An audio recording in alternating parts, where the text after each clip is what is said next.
श्री शिवाय नमस्तुभ्यम। आप सभी लोगों को कजरी तीज की बहुत बहुत बधाई। आप लोगों का दिन शुभ और मंगलमय हो। हिंदू पंचांग के हिसाब से भाद्र माह में यह त्यौहार सुहागिन महिलाओं के लिए बेहद शुभ माना जाता है। हिंदू पंचांग के अनुसार हर साल कजरी तीज का त्यौहार भाद्रपद माह के कृष्ण पक्ष की तृतीया तिथि के दिन मनाया जाता है। यह तीज रक्षाबंधन के तीसरे दिन आता है। यह सुहागिन महिलाओं के लिए बहुत खास माना जाता है। इस दिन महिलाएं अपने पति की लंबी उम्र और संतान की खुशहाली और संतान की प्राप्ति हेतु यह व्रत रखती हैं। कजरी तीज को सातुड़ी तीज, कजली तीज, कजलिया तीज के नाम से भी जाना जाता है। इस दिन मुख्य रूप से भगवान शिव, माता पार्वती और निमिड़ी माता के साथ गायों की पूजा की जाती है। लेकिन क्या आप जानते हैं, तीज के दिन व्रत की कथा के बिना पूजा अधूरी मानी जाती है। आइए सुनते हैं तीज की पौराणिक व्रत कथा। कजरी तीज की पौराणिक व्रत कथा के अनुसार एक गांव में एक गरीब ब्राह्मण रहता था। भाद्रपद महीने की कजरी तीज आई। ब्राह्मणी ने तीज माता का व्रत रखा। ब्राह्मण से कहा, आज मेरा तीज माता का व्रत है, कहीं से चने का सत्तू लेकर आओ। ब्राह्मण बोला, सत्तू कहाँ से लाऊं? तो ब्राह्मणी ने कहा कि चाहे चोरी करो चाहे डाका डालो, लेकिन मेरे लिए सत्तू लेकर आओ। रात का समय था। ब्राह्मण घर से निकला और साहूकार की दुकान में घुस गया।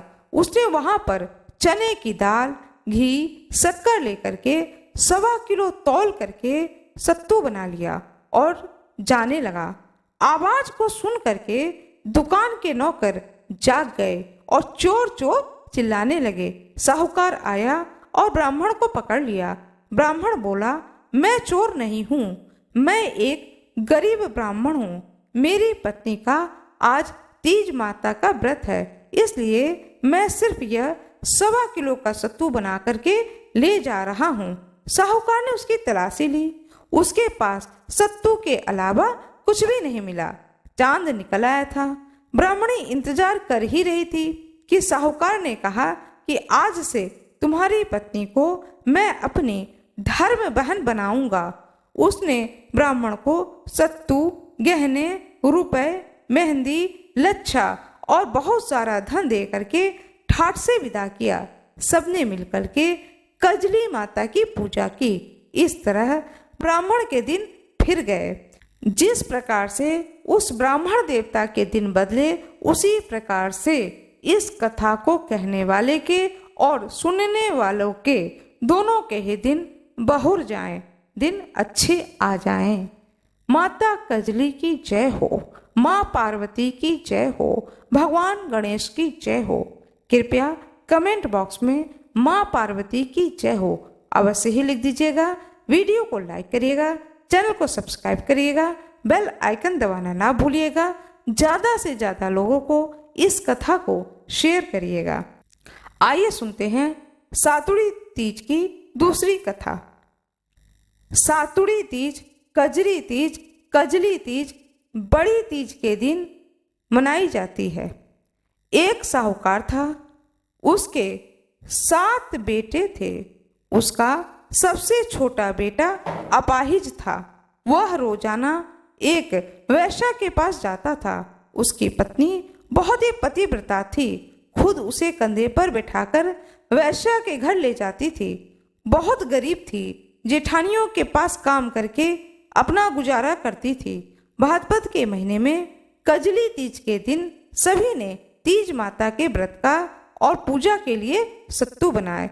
छोटी बहू गरीब थी। उसकी सास ने उसके लिए भी एक सत्तू का छोटा पिंडा बनाया। शाम को पूजा करके जैसे ही वो सत्तू परोसने लगी, उसका पति बोला, मुझे वैश्या के यहाँ छोड़ा।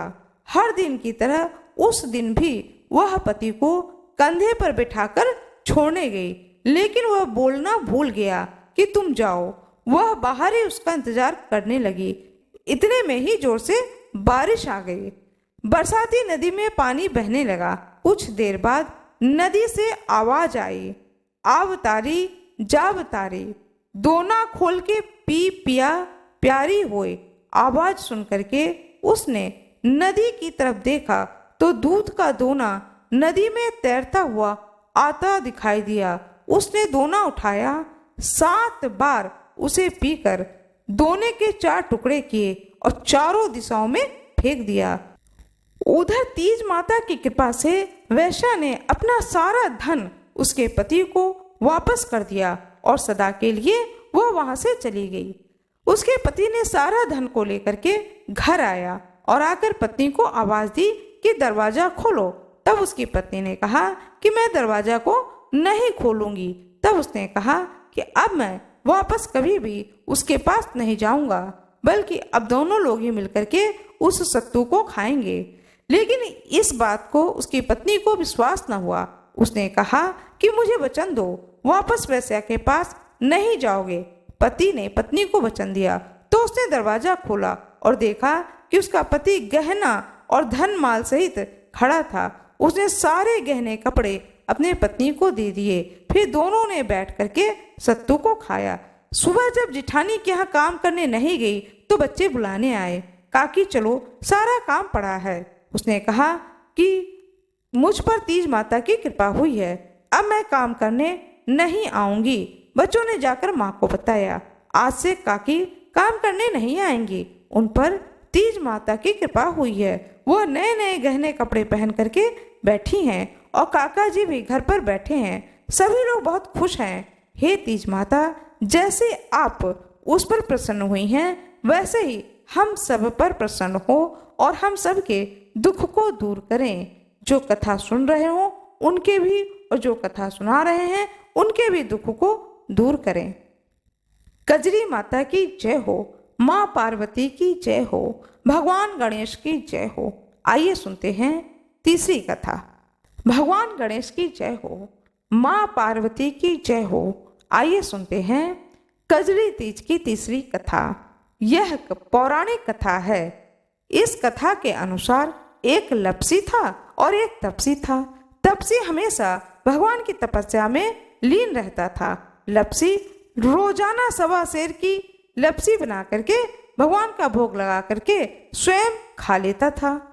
एक दिन दोनों लड़ने लगे। तपसी बोला, मैं रोज भगवान की तपस्या करता हूँ, इसलिए मैं बड़ा हूँ। लपसी बोला, मैं रोज भगवान को 1.25 सेर लपसी का भोग लगाता हूँ, इसलिए मैं बड़ा हूँ। नारद भगवान वहां से गुजर रहे थे। दोनों को लड़ता देखकर उनसे पूछा कि तुम क्यों लड़ रहे हो। तपसी ने कहा कि खुद बड़ा होने का कारण बताया और लपसी ने अपना कारण बताया। नारद जी बोले, तुम्हारा फैसला मैं कर दूंगा। दूसरे दिन लपसी और तपसी नहा करके अपनी रोज की भक्ति करने आए तो नारद जी ने छुपकर 1.25 करोड़ की एक अंगूठी उन दोनों के आगे रख दी। तपसी की नजर जब अंगूठी पर पड़ी तो उसे चुपचाप अंगूठी उठा करके अपने नीचे दबा ली। लपसी की नजर अंगूठी पर पड़ी लेकिन उसने ध्यान नहीं दिया। भगवान को भोग लगाकर लपसी उस भोग को खाने लगा।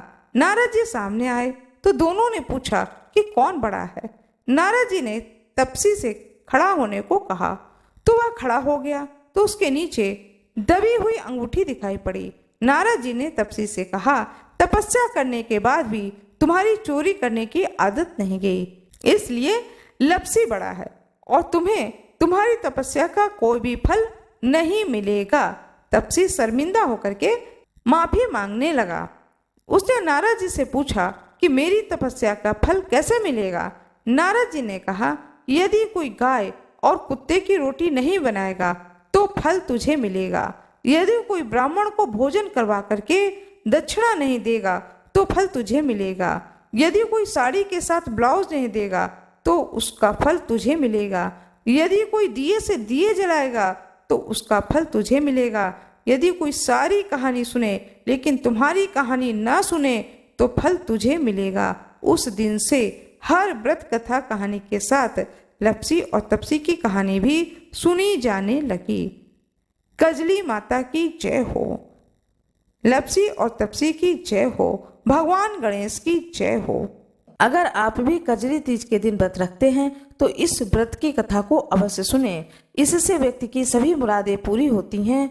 दोस्तों, जैसा कि हम सभी लोग जानते हैं कि आज से 15 दिन पहले सावन मास के शुक्ल पक्ष में तृतीया तिथि के दिन हरियाली तीज मनाई गई थी। आज भाद्रपद कृष्ण पक्ष के तृतीया तिथि को कजरी तीज मनाई जा रही है और ठीक 15 दिन बाद भाद्रपद के शुक्ल पक्ष की तृतीया तिथि को हरतालिका तीज मनाई जाएगी। यह साल में 3 बार तीज पड़ती है। सावन के महीने में, भादो मास में 2 पड़ते हैं, एक कृष्ण पक्ष और एक शुक्ल पक्ष में। जो शुक्ल पक्ष में पड़ता है हरतालिका तीज, यह व्रत पूरे देश भर में बड़े ही धूमधाम से मनाया जाता है और सुहागिन महिलाएं अपने सुहाग की वृद्धि के लिए और संतान की प्राप्ति के लिए, संतान के सुख के लिए, घर में खुशहाली के लिए इस व्रत को रखती हैं और इस तरह से हर साल यह त्योहार मनाया जाता है। जय श्री कृष्णा। आज मैं आप लोगों को भगवान श्री कृष्ण और उनके भक्त की एक बहुत ही सुंदर और सत्य कथा सुनाने जा रही हूँ। कृपया जो भी भक्तगण इस कथा को सुने, कमेंट बॉक्स में जय श्री कृष्णा अवश्य ही लिख दें। साथ में इस पूरी कथा को सुने। जो कोई भी भक्ति भाव से इस कथा को सुनेगा, भगवान श्री कृष्ण उसकी सारी मनोकामनाओं की पूर्ति अवश्य ही कर देंगे। आइए प्रेम पूर्वक इस कथा को सुनते हैं। बहुत समय पहले की बात है, जब लोग पैदल यात्रा करते थे। महाराष्ट्र के एक पूना नामक क्षेत्र में एक गांव था। उस गांव में एक मुखिया थे। मुखिया बड़े ही वृद्ध थे। मुखिया की इच्छा हुई कि मैं मथुरा वृंदावन जाऊं और वहां जाकर के बांके बिहारी के दर्शन करूं। वृद्ध ब्राह्मण जो कि मुखिया थे, उन्होंने अपने बेटों से कहा कि बहुत ही लंबी यात्रा है, इस यात्रा में मैं अकेले कैसे जाऊं? तुम भाइयों में से कोई एक भाई मेरे साथ चलो। उनके लड़कों ने कहा कि पिताजी, हमारे पास में बहुत काम है, खेती भी देखना है, घर गृहस्थी भी देखनी है, फसल का समय है, इसलिए हम लोग आपके साथ जाने में असमर्थ हैं। वृद्ध मुखिया ने सोचा कि अब मेरी इच्छा बहुत है बांके बिहारी के गोपाल जी के दर्शन करने के, तो मैं तो जरूर ही जाऊंगा। यह बात पूरे गांव में फैल जाती है। उसी गांव में एक गरीब परिवार का नौजवान ब्राह्मण लड़का था। उसने सोचा मुखिया जी जा रहे हैं तो मुखिया जी को रास्ता पता होगा, तो क्यों ना मैं भी उनके साथ चलता हूँ और जा करके मैं भी गोपाल जी के दर्शन कर लेता हूँ। ऐसा सोच करके वह ब्राह्मण पुत्र आता है मुखिया जी के पास और कहता है कि चाचा जी, मैं भी आपके साथ में चलना चाहता हूँ। मैंने सुना है कि आप अकेले ही यहाँ से पैदल मथुरा को जा रहे हैं। वृद्ध ब्राह्मण बहुत खुश हो जाते हैं कि चलो मेरे साथ में कोई एक साथी तो मिला। वो कहते हैं उस ब्राह्मण लड़के से कि ठीक है, तुम भी मेरे पुत्र समान ही हो, चलो मेरे साथ में, हम दोनों लोग चलते हैं। अब पूना क्षेत्र से वो लोग चलते हैं मथुरा के लिए पैदल यात्रा। रास्ते में वह ब्राह्मण पुत्र मुखिया जी की बहुत सेवा करता है, पूरे रास्ते बहुत ही देखभाल करता है, रात्रि में भी उनका ख्याल रखता है, क्योंकि उस समय जंगल बहुत थे, लोगों जंगल के बीच से लोगों को निकलना पड़ता था, तो जंगली जानवर का भी बहुत अधिक भय रहता था। उस ब्राह्मण पुत्र ने वृद्ध मुखिया की सेवा करते हुए भगवान श्री कृष्ण के भजन गाते हुए दोनों लोग पहुंचते हैं गोपाल मंदिर। मथुरा में जब पहुंचते हैं तो मथुरा में पहुंच करके सबसे पहले गोपाल मंदिर पहुंचते हैं। गोपाल मंदिर में बाहर से ही दर्शन करते हैं, क्योंकि थके हुए होते हैं सफर से, तो लोग उन्हें बताते हैं कि निकट ही एक आश्रम है, आप लोग इस आश्रम में रुकिए, स्नान ध्यान करिए, शाम की आरती करिए, फिर सुबह की आरती में सम्मिलित होइए, इस प्रकार से गोपाल जी का दर्शन करिए। वृद्ध मुखिया बहुत ही प्रसन्न होता है कि आज मैं साक्षात गोपाल जी के दर्शन करने आया हूँ। रात में वह उसी विश्राम गृह में रुकता है जहां पर कि लोगों ने बताया था। साथ में गांव का जो एक ब्राह्मण पुत्र था वो भी रुकता है। दोनों लोग साथ में एक ही जगह पर रुकते हैं। दूसरे दिन प्रातःकाल स्नान करके भगवान के दर्शन के लिए दोनों लोग पहुंचते हैं गोपाल जी के मंदिर में। ब्राह्मण जब दर्शन कर लेता है गोपाल जी के, तो उसी गोपाल जी की मूर्ति के सामने उस ब्राह्मण पुत्र को वचन देता है। कहता है कि आज मैं तुम्हारे कारण बहुत ही दुर्लभ रास्ते को पार करते हुए अपने साक्षात गोपाल जी के दर्शन किए हैं। मैं तुमसे बहुत ही प्रसन्न हूँ। तुमने पूरे रास्ते मेरी बड़ी ही सेवा करी है। मेरी एक ही पुत्री है। मैं गोपाल जी को साक्षी मान करके जब मैं घर लौटूंगा तो अपनी पुत्री का विवाह तुमसे अवश्य ही करा दूंगा। यह सुन करके वह ब्राह्मण बहुत खुश हो जाता है और फिर वो भी बड़े ही भक्ति भाव से गोपाल जी के दर्शन करता है। मन में सोचता है कि मैंने तो ऐसी उम्मीद ही नहीं रखी थी, लेकिन गोपाल जी के कारण आज मेरा जीवन धन्य हो गया। फिर दर्शन करके अब वो दोनों वृद्ध मुखिया और वह ब्राह्मण पुत्र दोनों लोग उसी प्रकार से पैदल यात्रा करते हुए वापस घर को लौट आते हैं। अब जब अपने घर वह ब्राह्मण पहुंचता है तो उसने अपने बेटों को यह बात बताई कि मैंने गोपाल जी के सामने कहा है कि मैं अपनी पुत्री का विवाह इस ब्राह्मण से कर दूंगा। पुत्र लोग कहते हैं कि पिताजी, आपने एक बार भी नहीं सोचा कि यह ब्राह्मण ठीक है, लेकिन बहुत ही गरीब है और हम लोग बहुत ही पैसे वाले हैं। इनका और मेरा क्या मेल है? आपने कह दिया तो कह दिया। इसका यह मतलब नहीं कि मैं अपनी बहन की शादी एक गरीब ब्राह्मण से कर दूं। वह ब्राह्मण युवक अड़ जाता है और कहता है, यह भी कोई बात हुई? आपने गोपाल जी के सामने वादा किया था, तो अब आप अपने वादा से कैसे मुकर रहे हैं? तब पंचायत बैठाई जाती है।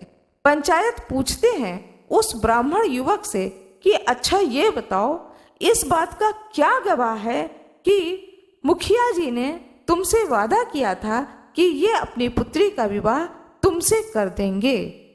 तब वह ब्राह्मण युवक कहता है कि मेरे पास सिर्फ एक ही साक्ष्य है, वो है गोपाल जी। पंच लोग कहते हैं यदि तुम्हारे गोपाल जी यहाँ आकर के हम पंचों के सामने कह देते हैं कि हाँ यह बात सत्य है, तो फिर मुखिया जी को अपनी पुत्री का विवाह तुमसे कराना ही पड़ेगा। फिर हम सभी लोग तुम्हारे पक्ष में खड़े हो जाएंगे। वह ब्राह्मण युवक कहता है कि इसके लिए तो मुझे फिर मथुरा जाना होगा और गोपाल जी को लेकर के यहाँ आना होगा। पंचों ने कहा, अब यह तुम समझो कि तुम अपने गोपाल जी को कैसे यहाँ लेकर के आओगे और अपना साक्ष्य यहाँ पर लाओगे। वह ब्राह्मण युवक मन ही मन सोचता है कि गोपाल जी मेरा साथ अवश्य ही देंगे। अब वह युवक वृंदावन गया और उसने रोकर गोपाल जी से प्रार्थना की और उसने जब रो करके गोपाल जी से प्रार्थना करी और कहा कि हे गोपाल जी, आप मेरा समस्या का समाधान करें और आप मेरे साथ चलें। उसकी पुकार को सुन करके गोपाल जी कहते हैं कि तुम चलो, मैं तुम्हारे पीछे चलता हूँ। मेरी नुपुर ध्वनि तुम्हें सुनाई देती रहेगी, किंतु जहाँ तुम पीछे से देखोगे मैं वहीं पर खड़ा हो जाऊंगा। फूल अलसा नामक स्थान पर भगवान के चरण रेत में डूब गए। नुपुर ध्वनि बंद हो गई। जब नुपुर ध्वनि की आवाज ना आई तो उस ब्राह्मण ने पीछे पलट के देखा तो उसी स्थान पर गोपाल जी खड़े हो गए, किंतु ब्राह्मण युवक का काम हो गया। गोपाल जी का श्री विग्रह जिनके पैरों चलकर इतनी दूर आया, उसे कन्या देने के लिए किसी भी व्यक्ति के लिए परम सौभाग्य की बात थी। पंचों ने अब उससे साक्ष्य नहीं मांगा, क्योंकि वहां पर स्वयं गोपाल जी पधार गए थे। यह अत्यंत ही सुंदर और सत्य कथा है। कहा जाता है कि गोपाल जी का वह विग्रह जो कि मथुरा में था, वह विग्रह पहुंच गया फूल अलसा नामक स्थान पर। गोपाल जी का वह विग्रह कटक के नरेश अपनी एक विजय यात्रा में पुरी ले गए और वहां से जगन्नाथ जी के मंदिर में स्थापित कर दिया। किंतु भगवान जगन्नाथ जी को जाने वाला सब नैवेद्य गोपाल जी पहले ही भोग लगा लेते थे। तब भगवान जगन्नाथ जी ने स्वप्न दिया। फलतः जहां मंदिर में गोपाल जी विराजमान थे, वहां पर सत्यनारायण भगवान की मूर्ति रख दी गई और श्री गोपाल जी पुरी से 10 मील दूर मंदिर में स्थापित किए गए। जो गोपाल जी का जो विग्रह है वह आज भी जगन्नाथपुरी मंदिर से 10 मील दूर एक मंदिर में स्थापित किया गया है और वह मंदिर आज भी गोपाल जी के मंदिर के नाम से प्रसिद्ध है। यह एक बहुत ही सत्य और सुंदर घटना है। भगवान गोपाल जी की जय हो, भगवान श्री कृष्ण की जय हो, भगवान जगन्नाथ जी की जय हो। प्रेम से बोलिए भगवान श्री कृष्ण की जय हो। आशा करती हूँ कि जो भी भगवान श्री कृष्ण के भक्त होंगे उन्हें यह कथा बहुत ही अच्छी लगेगी। कृपया वीडियो को लाइक करिएगा, चैनल को सब्सक्राइब करिएगा, बेल आइकन दबाना ना भूलिएगा। कमेंट बॉक्स में जय श्री कृष्ण अवश्य ही लिख दीजिएगा। आप लोगों का बहुत बहुत धन्यवाद।